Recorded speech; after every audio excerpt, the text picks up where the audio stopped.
श्रोते हो नमस्कार. आकाशवाणीच्या अर्थविशेष या कार्यक्रमात आपलं मनपूर्वक स्वागत.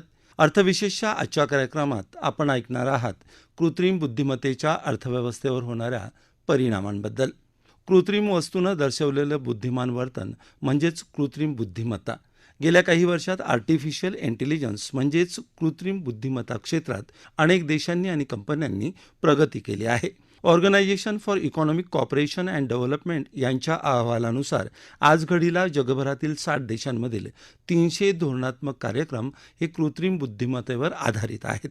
मानवी व्यवस्थेचे नियम अधिक चांगले व्हावेत आणि त्याचं योग्य नियोजन व्हावं यासाठी कृत्रिम बुद्धिमत्तेचा वापर होत आहे. एकीकडं सामान्य कृत्रिम बुद्धिमत्तेनं मानवी बुद्धिमत्तेचं अनुकरण करणं हे मानवी बुद्धिमत्तेलाच आव्हान देणारं ठरू शकतं आणि त्यातून संपूर्ण जगाला धोका पोहोचू शकतो, अशी भीती स्टीफन हॉकिंग सारख्या तज्ज्ञांनी व्यक्त केली आहे. दुसरीकडे मात्र मशीन आत्मसात करणं, ऑटोमेशन, सामाजिक बुद्धिमत्ता तयार करणं, भाषा विकास अशा अनेक मार्गानं मर्यादित कृत्रिम बुद्धिमत्तेचा वापर करून आयुष्य सुसह्य करता येऊ शकतं आणि या प्रक्रियेला आता पर्याय नाही, असं सुद्धा अनेक तज्ज्ञांचं मत आहे. भारताकडे G20 संस्थेचं अध्यक्षपद आल्यावर जबाबदार कृत्रिम अर्थव्यवस्थेची आवश्यकता आपण म्हणूनच अधोरेखित केलेली आहे. कृत्रिम बुद्धिमत्तेमुळे भविष्यात सुमारे 30 कोटी पूर्णवेळ नोकऱ्यांमध्ये कपात केली जाऊ शकते, असा अहवाल गोल्डमॅन सॅक्स या इन्व्हेस्टमेंट बँकेनं काही दिवसांपूर्वी प्रसिद्ध केला होता. या अहवालानुसार अमेरिका आणि युरोपातील एकूण नोकऱ्यांपैकी 1/4 नोकऱ्यांची जागा आर्टिफिशियल इंटेलिजन्स घेऊ शकतं, पण त्यासोबतच यामुळं उत्पादकता वाढेल आणि नव्या नोकऱ्यांच्या संधीही निर्माण होऊ शकतात, असंही या अहवालामध्ये सांगण्यात आलं आहे. या अहवालानुसार प्रशासकीय क्षेत्रातील 46% आणि कायदेशीर व्यवसायातील 44% कार्य स्वयंचलित पद्धतीनं केली जाऊ शकतात, परंतु बांधकाम क्षेत्रात 6% तर देखभाल क्षेत्रात 4% प्रभाव दिसू शकेल. कृत्रिम बुद्धिमत्तेच्या वापरामुळं जागतिक पातळीवर वस्तू आणि सेवांचं मूल्य जगभरात 60% वाढण्याची शक्यताही अहवालात वर्तवण्यात आली आहे. एकूणच कृत्रिम बुद्धिमत्तेच्या अर्थव्यवस्थेवरील प्रभावाविषयी बोलताना अर्थविषयक ब्लॉग लेखक आशुतोष टिळक म्हणाले, कृत्रिम बुद्धिमत्ता ही आजपर्यंत अनेक साऱ्या ठिकाणी बोलली जात होती, त्याच्याविषयी बोललं जात होतं, लिहिलं जात होतं आणि हा सगळाच्या सगळा भविष्यात येणाऱ्या गोष्टींचा खेळ आहे. हे भविष्य आहे आणि असं असेल, यंत्र औषध गोळ्या द्यायला लागतील, उपचार करायला लागतील, काही प्रमाणामध्ये दूरच्या एखाद्या हॉस्पिटलमध्ये, एखाद्या दवाखान्यामध्ये जर फार गरज लागली तर बेसिक काही ज्या काही गोष्टी असतील त्या देखील यंत्र करतील, इथपर्यंत जे जे काय होते ते सगळे अचानकपणे भविष्याच्या ऐवजी वर्तमानात येऊन ठेपले. ती तारीख होती नोव्हेंबर 2022.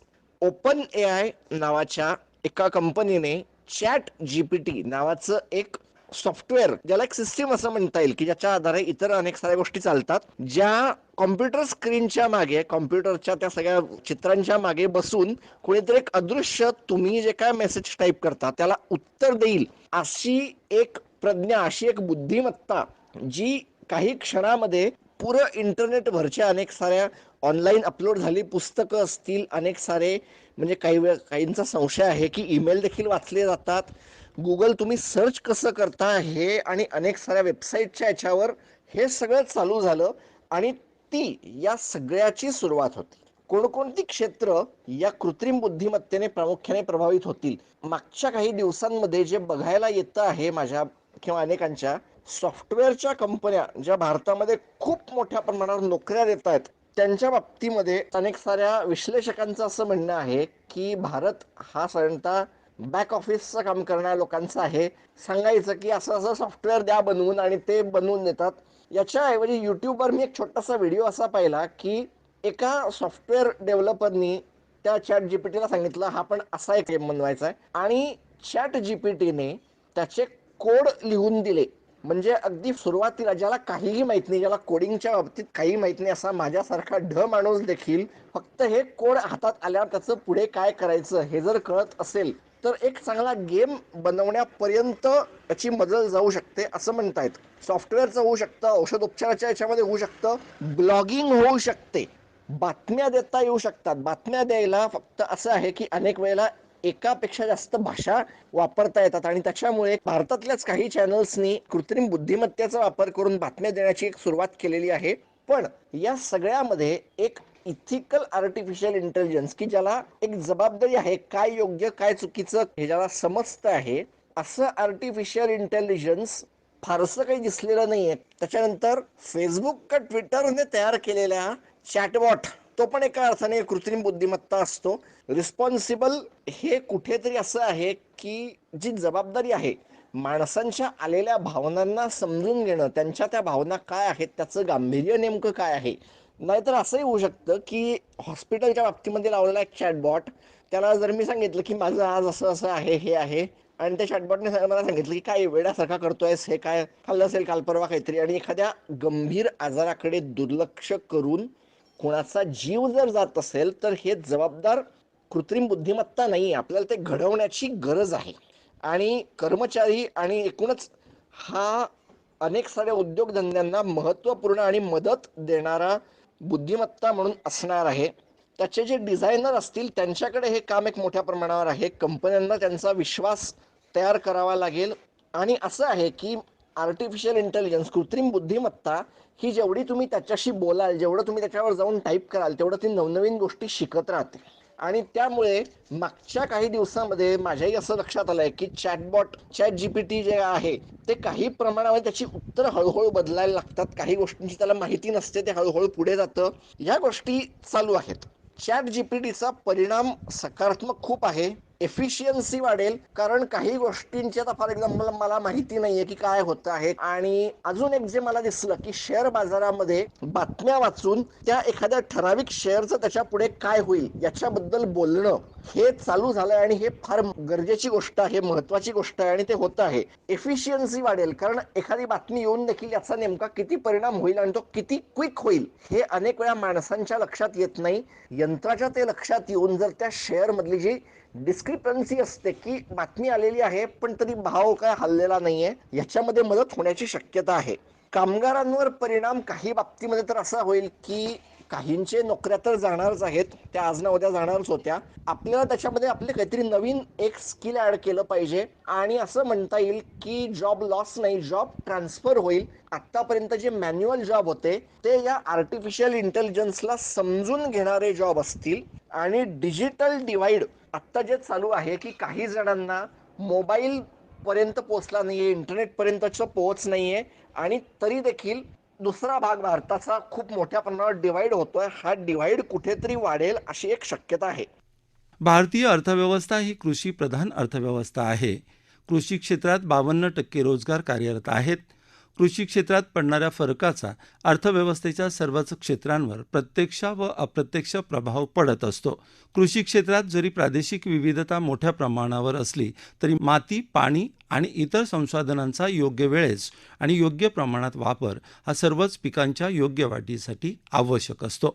कृषी क्षेत्रात कृत्रिम बुद्धिमत्तेच्या वापरामुळे क्रांती घडून येऊ शकते असं अनेक तज्ज्ञांचं मत आहे. कृषी आणि जलसंधारण तज्ज्ञ डॉक्टर उमेश मुंडले यावर चर्चा करताना म्हणाले, आर्टिफिशियल इंटेलिजन्स किंवा AI याचा कृषी क्षेत्रामध्ये कशा प्रकारे वापर करता येईल याचा विचार केला तर एक मोठा स्कोप याच्यामध्ये आपल्याला दिसतो. खूप मोठी व्याप्ती आहे याची. अगदी थोड्या वेळात सांगता येणं अवघड व्हावं इतपत आपल्याला याचा उपयोग करता येईल.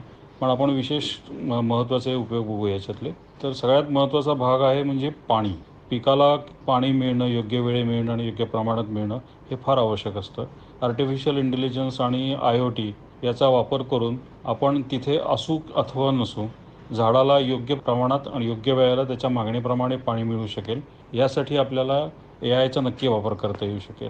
दुसरी महत्त्वाची गोष्ट अशी की हवामानातले बदल असतील किंवा झाडावर पडणारा रोग असेल, याच्याबद्दलची माहिती तात्काळ मिळण्यासाठी AIचा वापर करता येऊ शकेल. आणि फक्त माहिती मिळण्यासाठी असं नाही, तर कुठल्या प्रकारचा रोग आहे, त्याच्यावर उपाय काय केला पाहिजे, यासाठी योग्य वेळेत किंवा अत्यंत त्वरेने त्याच्यावर उपाय करून होणारं नुकसान टाळण्यासाठी AIचा वापर करता येऊ शकतो. हवामानातले बदल, मातीतले बदल किंवा मातीमध्ये असणाऱ्या आवश्यक गोष्टींची कमतरता, हे सेन्सर्सच्या मार्फत आपल्याला त्याचा अभ्यास करून किंवा ते ॲनालिसिस करून आवश्यक त्या गोष्टी मातीमध्ये मिसळून मातीची समृद्धता पण वाढवता येऊ शकेल, जेणेकरून त्याचा उपयोग उत्पादनता वाढण्यासाठी होऊ शकतो.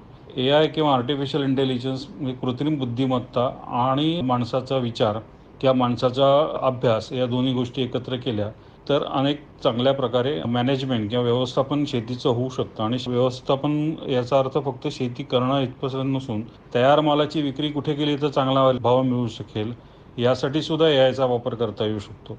किंवा गेल्या वर्षभरामधल्या घडामोडी आणि मार्केटचा विचार करून कुठल्या वेळेला कुठलं पीक घेतलं पाहिजे, कुठल्या जमिनीत कुठलं पीक चांगलं येईल आणि त्याचा हार्वेस्ट पिरियड काय असला पाहिजे, या सगळ्याचा विचार आपल्याला AIच्या मार्फत करता येऊ शकतो. त्याला खूप मोठी जोड मिळू शकते. अजून एक महत्त्वाची गोष्ट म्हणजे आपल्याकडे नाही पण इस्रायल किंवा अमेरिका अशा अनेक पुढारलेल्या देशांमध्ये शेतीमध्ये ड्रोन्स किंवा अशा छोट्या विमानामार्फत खत फवारणी किंवा औषध फवारणी अशा गोष्टी केल्या जातात. कारण त्याचा स्केल मोठा आहे. पण आपल्याकडे पण म्हणून लहान ड्रोन्स वापरून या गोष्टी करणं सहज शक्य होणार आहे. आणि त्याचा फायदा असा होणार आहे की आता शेतीमध्ये मनुष्यबळ कमी पडतं. जे आहे ते प्रशिक्षित आहेच असं नाही. पारंपरिक शेतीवरती आपण जास्ती भरोसा किंवा भार ठेवून आहोत आणि त्यामुळे अपेक्षित रिझल्ट मिळत नाही. शेती हा व्यवसाय मानून एक बिझनेस मानून जर तिथे इनपुट देताना आपण चांगल्या दर्जाच्या सोयी आणि AI सारख्या उच्च तंत्रज्ञान असलेल्या गोष्टीचा वापर केला तर शेतीमालाचं मूल्य वाढेल. आणि मूल्य वाढेल एवढंच नाही तर त्याचा दर्जाही वाढेल आणि ते योग्य वेळेत योग्य मार्केटपर्यंत पोचलं तर लोकांना त्याच्यापासून होणारा फायदा जास्ती असेल. या व्यतिरिक्त अनेक ठिकाणी आपल्याला असं करता येऊ शकतं की माणूस एका ठिकाणी आहे, त्याचं शेत दुसऱ्या ठिकाणी आहे, तर मोबाईल फोन आणि सेन्सर्सचा वापर करून त्याला शेतामध्ये झाडाला त्या पिकाला काय हवं आहे किंवा काय नाही याचा सेन्स करून ॲनालिसिस करून त्याच्यावरती उपाय देणं पण शक्य आहे. अशा अनेक गोष्टी आपल्याला AIच्या शेतीसाठी विशेषतः करता येण्यासारख्या आहेत. मुख्यतः हवामान बदल, पाणी, माती याची समृद्धता वाढवणं आणि ते वेळच्या वेळी पुरवणं जेणेकरून पीक चांगलं येईल यासाठी AIचा वापर नक्की करता येणं शक्य आहे. श्रोते हो, या काळात कृषी, आरोग्य या सेवा सशक्त बनवण्यासाठी पुढच्या पिढीसाठी शहरी पायाभूत विकासाचा आधार निर्माण करणं आणि शहरी समस्यांवर तोडगे शोधणं म्हणजेच वाहतुकीची कोंडी कमी व्हावी, सांडपाण्याच्या व्यवस्थापनात सुधारणा व्हावी, विद्युत पुरवठ्यासाठी तारांची, वाहकांची व्यवस्था करण्यासाठी कृत्रिम बुद्धिमत्तेची मोठी महत्त्वपूर्ण भूमिका असू शकते. कृत्रिम बुद्धिमत्तेचा वापर आपत्ती व्यवस्थापन प्रणाली अधिक बळकट करण्यासाठी किंवा हवामान परिवर्तनाची समस्या सोडवण्यासाठीही करता येऊ शकतो. पण त्याच वेळेस कृत्रिम बुद्धिमत्ता ही सर्वव्यापी आहे हे सुद्धा लक्षात घेतलं पाहिजे. ती आपल्या GPS-मध्ये आहे, मोबाईलमध्ये आहे, जिथे नोकरी करतो तिथे आहे. ती आपल्याला आपण कुठे काही खरेदी करण्यासाठी क्लिक केले किंवा नुसते बघितले तरी ती आपल्याला त्या संदर्भातल्या गोष्टींची शिफारस करत राहते. पण या क्षेत्रातील वैज्ञानिकांचं अंतिम ध्येय आहे ते सर्वसाधारण सर्वव्यापी कृत्रिम बुद्धिमत्ता निर्माण करण्याचं. ही अशी व्यवस्था असेल जिथे कृत्रिम बुद्धिमत्ता स्वतःच शिकू शकेल. तिला शिकवण्यासाठी कुठल्या माणसांची गरज लागणार नाही. म्हणूनच कृत्रिम बुद्धिमत्तेचा वापर एखाद्या अस्त्राप्रमाणे केला जाऊ नये याचीही काळजी वेळीच घेणं आवश्यक आहे. आणि कृत्रिम बुद्धिमत्तेमुळे तंत्रज्ञानावरचे माणसाचे नियंत्रणसुद्धा कमी होऊ नये यासाठी आपण काळजी घ्यायला हवी. या पार्श्वभूमीवर G20 शिखर परिषदेचे अध्यक्षपद भारताकडे असताना कृत्रिम बुद्धिमत्तेच्या नियमनावर संवाद सुरू करण्यासाठी एक व्यासपीठ निर्माण झालेलं आहे. माहिती अथवा विधासुरक्षितता, आरोग्य, कामगार अशा अनेक क्षेत्रात कृत्रिम बुद्धिमत्ता पारदर्शक, नैतिक आणि अचूक असल्याची खात्री करून कृत्रिम बुद्धिमत्तेच्या अल्गोरिदमचा विकास व्हायला हवा. कृत्रिम बुद्धिमत्ता ही माणसाच्या क्षमता वाढवण्यासाठी मदत करू शकते. ही मदत जास्तीत जास्त कशी होईल हा विचार केला गेला पाहिजे. मनुष्यामध्ये असलेले रचनात्मकतेचे कौशल्य आणि मानवाकडे असलेल्या भावभावना ही माणसाची सर्वात मोठी ताकद आहे. तर यंत्रसामुग्री म्हणजे मानवासाठी असलेली अद्भुत सुविधांची साधने आहेत. कृत्रिम बुद्धिमत्तेचा उपयोग नैतिक दृष्टीने कसा आणि कितपत केला जावा हे निश्चित करण्याची सामूहिक जबाबदारी सर्वच देशांच्या प्रमुखांनी आणि वैज्ञानिकांनी एकत्र येऊन पार पाडली पाहिजे. याकरता जबाबदार कृत्रिम बुद्धिमत्तेचा आग्रह सर्व सरकार आणि संस्थांनी धरायला हवा. नैतिक मूल्यांच्या आधारानेच शाश्वत विकासाची रचना करता येईल. याबरोबरच आजचा अर्थविशेष हा कार्यक्रम संपला. आकाशवाणी मुंबईच्या प्रादेशिक वृत्त विभागानं हा कार्यक्रम सादर केला. सादरकर्त्या सरस्वती कुवळेकर, निर्मिती सहाय्य सुशीला वेंगुर्लेकर, लेखन विनोद देशपांडे आणि निवेदन सूर्यकांत आवटे.